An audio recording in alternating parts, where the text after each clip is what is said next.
Welcome to the Laverne Church of the Brethren's weekly audio message. Here at the Laverne Church of the Brethren, we create a Christian community called by Christ to be inclusive, caring, and peace-minded. We affirm that people of any race, ethnic identity, gender identity, sexual orientation, ability, age, economic status, faith tradition, or life situation are welcome in our congregation. We believe in compassionate service, stewardship of creation, respect for diversity, and nonviolent reconciliation for differences among all people, nations, and faith traditions. We claim no creed but the New Testament as exemplified by the life of Christ. We strive to follow the way of Jesus.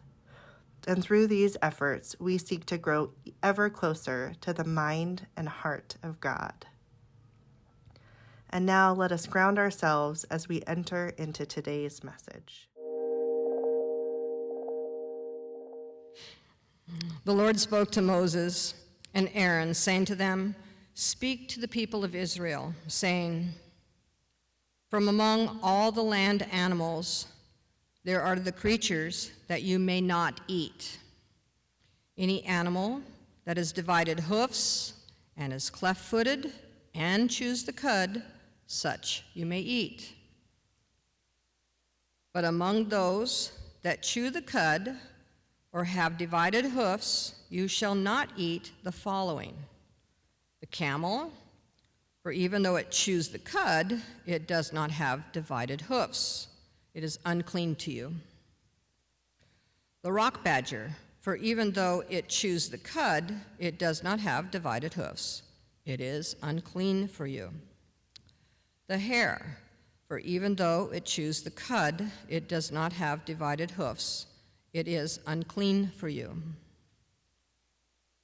The pig, for even though it has divided hoofs and is cleft-footed, it does not chew cud.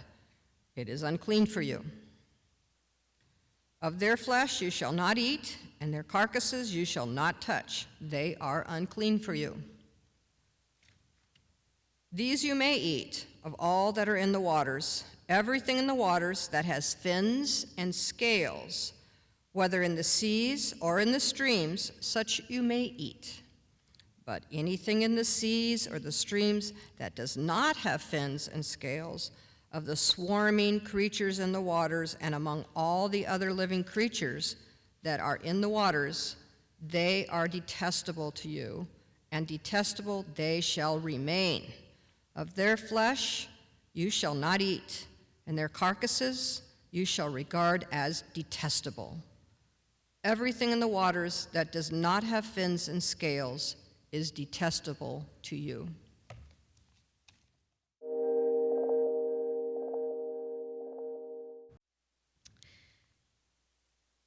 There are moments when I truly cherish the Bible, not because of its profundity or its beauty of language or its depth of reflection, but simply because of its quirkiness. The notion that the Hebrews were to concern themselves with the culinary value of the rock badger both delights and fascinates me.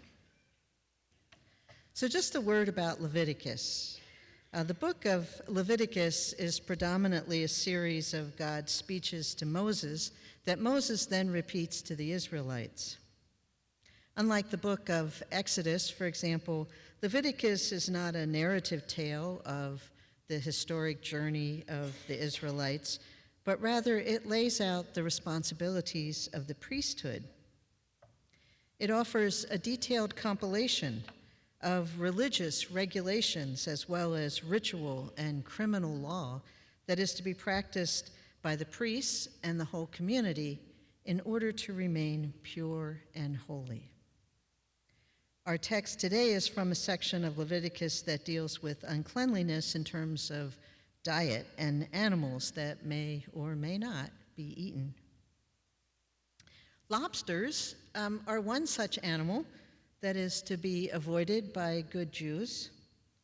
The novelist and essayist David Foster Wallace wrote a charming philosophical travel piece titled Consider the Lobster, in which he describes some of the finer points of this marine crustacean. He notes that they have eyes on little stalks, gills on their legs, thick antennae, and an external skeleton like insects and spiders and centipedes. Indeed, Wallace states that lobsters are, quote, basically giant sea insects, which, when you think about it, seems right. They're quite ancient animals dating from the Jurassic period, and they can live for 100 years or more. Who knew? You do now. But you know, lobsters are off limits for Jews, along with a whole host of other creatures listed in Leviticus. The ones that we read, camels, pigs, hares, rock badgers, but there's also various birds like eagles, ospreys, ravens, hawks, great owls. Certain insects are included, weasels, mice, geckos, chameleons, to name just a few. The list goes on. These are all creatures that are considered unclean, impure, detestable, an abomination. Ooh, harsh words for sure. These rules about purity, this holiness code that is detailed in Leviticus, has been a real source of puzzlement and mystery throughout the ages. What is the purpose? Why were they developed? Why these animals? Some scholars have suggested that the purpose of rules related to food and eating were initiated to protect the health of the Israelites. For example, if you have a diet that's rich in pork in an extremely hot climate, that might be unwise. If the meat goes bad, you can get trichinosis and die. That sounds very reasonable, but when scientists have really examined all the restricted foods, there really doesn't seem to be any overall health benefit.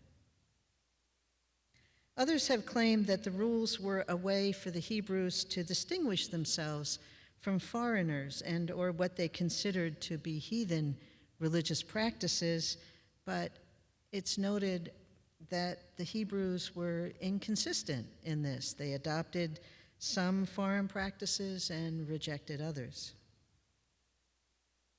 Still, other scholars have suggested that there's no real rhyme or reason for the restrictions, and that is precisely the point. The restrictions and rules are there to cultivate virtue. They reflect an ethical discipline where one's whole life is ordered around these commandments of God.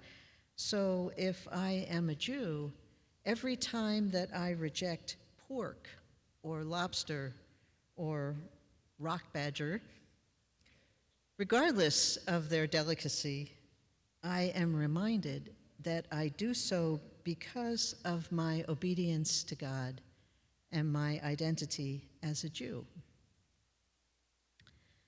This is an interesting perspective that I think has merit. But at the same time, at least in my mind, it reflects a God who seems rather capricious and arbitrary. Is this kind of absorption really the best way to know God? There seems to be a danger of such scrutiny becoming an end in and of itself rather than a means to an end. Well, the anthropologist Mary Douglas wrote a slim and fascinating book called Purity and Danger that she published in 1966. And in it, she suggests that every culture has a certain set of assumptions about life and reality that is assumed not only to be true, but also to be right. Guided by these assumptions, cultures organize themselves and establish systems of labels, classifications, and patterns that help to provide boundaries, content, and meaning. In this way, a member of the culture who abides by the rules and assumptions can feel secure, safe, and confident as they go about their lives. It's also a way of establishing and maintaining social and political hierarchies and structures of power and order. So according to Douglas, the Hebrews had a particular system of classification and order that functioned well for them until they met up with creatures like the lobster, the rock badger, the camel, the pig. These animals did not fit into the tidy Hebrew categories of how animals are supposed to be. The lobster does not have scales and fins and swim in the same way that it was thought God intended proper sea creatures to do. The pig is cloven-hoofed, but it is not a ruminator like proper livestock that also provided milk and hides or wool for the pastoral life that was so honored by God. And the rock badger is a type of ruminator, yet does not have divided hooves like the Hebrews thought proper pastoral animals were supposed to have. So like the pig and the lobster, it just doesn't fit properly into the system, and for that reason becomes unclean and rejected. The book of Leviticus is filled with species that are either imperfect members of their class or for whom there is something about their very nature that confounds the whole classification scheme of the Hebrew people. These creatures do not conform. They don't fit. Their very bodies are anomalies that disrupt and threaten the established order of things, creating confusion, anxiety, uncertainty. They are odd, queer, if you will. And so the system pushes back by avoiding, shunning, containing, or even by condemning these animals as unwanted, detestable, maybe worthy of death. Well, naturally, classifications of purity extend to people as well as animals. Leviticus includes numerous rules about gender expression, sexuality, health, family life, class behaviors, and the list goes on and on. It makes for interesting reading. And of course, it's not just the Israelites.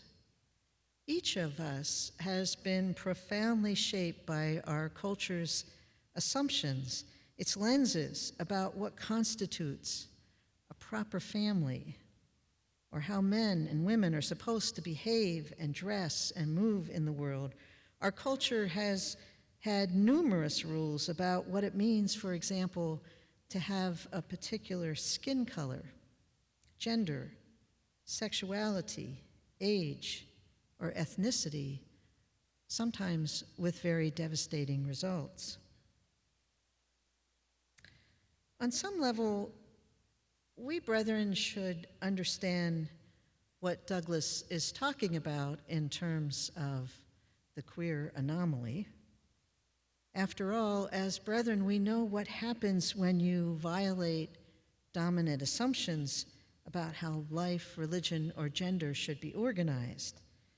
Pacifism grates against cultural expectations of the masculine warrior. The simple life stands in firm contrast to cultural assumptions about wealth, accumulation, and value. The embrace of servanthood challenges notions of power.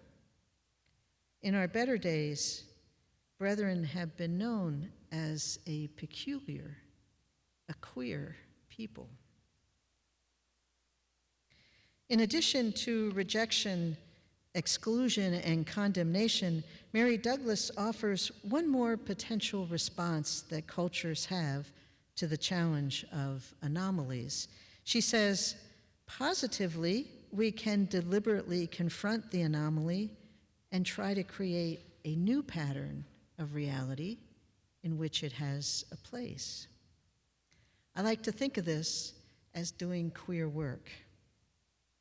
My friend Wendy Moore O'Neill defines queer as anyone who threatens the status quo for the sake of the marginalized, and I love that definition. So when Jesus heals on the Sabbath and eats with sinners, talks openly with women, and overturns the tables in the temple, he is disrupting this careful system of classification, value, and power, and creating a new pattern of reality. He is being queer. When asked about his mother and brothers, and Jesus responds, "My mother and my brother are those who hear the word of God and do it," he is violating deeply held norms about the right composition of family. He is calling for a queer inclusion. When he praises the widow for her mite and chastises the pompous, he is seeing temple practices through queer eyes and calling them into question. When he says the last shall be first and the first shall be last, he is queering economics and social status, championing the embodiment of what Mennonite scholar Donald Craybill calls the upside-down kingdom.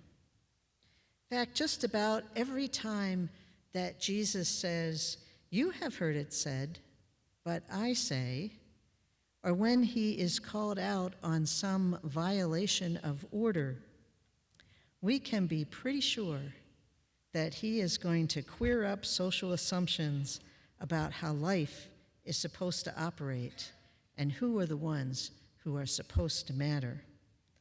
With his life and words, he lays out a new pattern of reality in which the excluded find a place, the queer is honored, the rejected embraced, the captives released, and the oppressed set free, and I think the oppressor set free as well. In a world that is churning with violence, greed, vengeance, and the abuse of power, I long for the vital presence of the queer Jesus. I pray for the boldness of queer anomalies who push at our boundaries of comfort, challenge our assumptions, and call us to see new patterns of reality that are more inclusive, more imaginative, more inquisitive, more wonderfully queer. Like Jesus, like brethren have sometimes been, like brethren here in this simple place that we call the Laverne Church of the Brethren, with God's help and ours, may continue to be. Thanks be to God.